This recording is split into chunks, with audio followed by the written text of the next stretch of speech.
Nasanay na nga ako na maagang gumigising sa umaga kahit na madalas ay hating gabi na ako matulog sa gabi.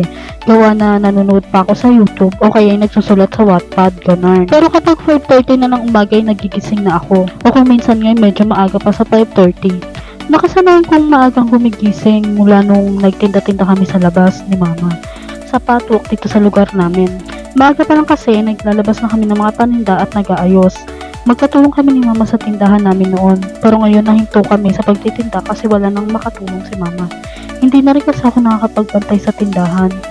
Mahigit 2 years din namin inalagaan at pinilit na ibinabangon ng tindahan na yon.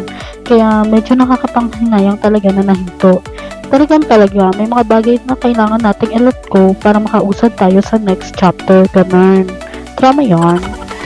Tingnan niyo naman kung gaano pa kadilim sa labas. Basa pa ang semento so umulan pala. Pero minto na rin kaya naman lalabas na ako para bumili ng pandesal. Medyo makulimlim pa nga ang langit pero instead na pa yung andalhin ko, cellphone talagang bitbit ko. Walang pake kung mabasa ng ulan eh no. Alam niyo ba nung mga bata kami madalas kaming tumambay dito, naglalaro ng patintero o kaya agawan base, ganyan. Nakamiss nga eh. Sa tuwing dadaan ako dito naalala ko talaga yung mga panahon na yun na tumatambay pa kami dito ng mga kalaro namin. Tsaka sa true lang, nakakamiss maging bata ulit. Tipong paglalaro lang, alam mo, ganyan. Tapos wala kang iniisip ng mga problema, ganun. Charot. Hanggang turami yarn. So, heto na nga at nakabili na ako ng pandesal at dinamayan ko na rin ng Lucky Me para naman magka-partner, diba? Tsaka hindi kasi kami nabubusog sa tinapay lang sa umaga. Talagang hinahanap namin lagi kanin, ganun. Anyway, ito pala yung Christmas light namin sa bahay. Charot. Bigayan ng friend ng kapatid ko sa kanya. Natuwala ako kasi pailaw kaya ganyan. Sa true lang, never naging uso sa bahay namin ang Christmas light or Christmas tree.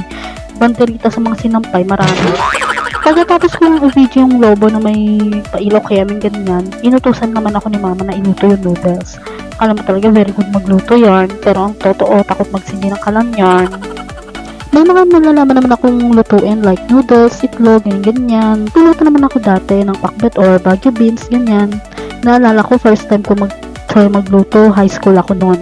Dahil lang yun sa ayokong malate sa school, tapos ako lang mag-isa sa bahay kasi may pinuntahan sila Mama. Kaya naman nakailam na ako sa pakbet na binili nila noon, tapos iniwan lang hindi pa luto.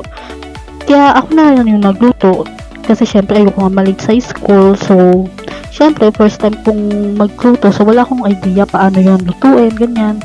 Basta kinaya ko lang ginagawa noon ni Mama kapag pinapanood ko siyang magluto, ganyan. Kasi hilig ko talagang panoorin siya noon kapag nagluluto siya, ganyan.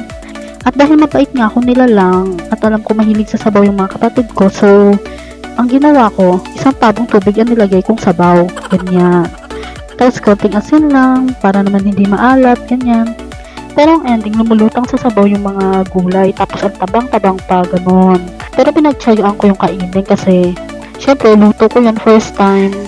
Pero yung mga kasama ko naman, todo reklamo sila na ang tabang ng luto ko. Tapos, hindi pa naubos kasi nga, wala nga lasa. Pero inisip ko na lang na okay lang yun kasi first time ko lang naman trinay magluto, ganyan. So, better luck next time na lang, ganun. Kaya nga laking tulong talaga ng YouTube ngayon para sa mga kagaya kung hindi marunong magluto o walang alam na recipe, ganyan. Kasi pwede kang matuto sa pamamagitan ng panunood, ganun. Search ka lang sa YouTube, how to cook ganito, ganyan. Then boom, pwede mo nang matutunan. Pero ako kadalasan kong panoorin mukbang. Wala lang, enjoy lang ako panoorin yung mga mukbang, lalo na yung mga Korean mukbang, ganun. Kaya, wala na rin kayo magpaka kung bakit ako sumeksi ng ganito. Charot, sabi pala yun. Dati naman, payat ako eh. Tipong konting hangin lang, pwede na akong tangayin. Pero ngayon, hindi na ako matatangay ng hangin. Ayan, nagluto na yung noodles, so makakapag-almusal na rin sa wakas. Mas prefer ko talagang ipalaman sa pandesal ang noodles or egg kesa yung mga palaman, ganyan. Pero minsan, nagpapalaman din naman ako ng peanut butter or ng mayonnaise. Pero mas gusto ko talaga yung egg or noodles ang ipapalaman, ganyan. Diet nga pala ako kaya 2 pandesal lang muna. Bawi na lang ako mamayang hapunan, ganun. Charot. Nanguna na nga ako mag-almusal kasi yung mga kasama ko busy pa sa pag-cellphone. Nakaya namang gambalain, oo.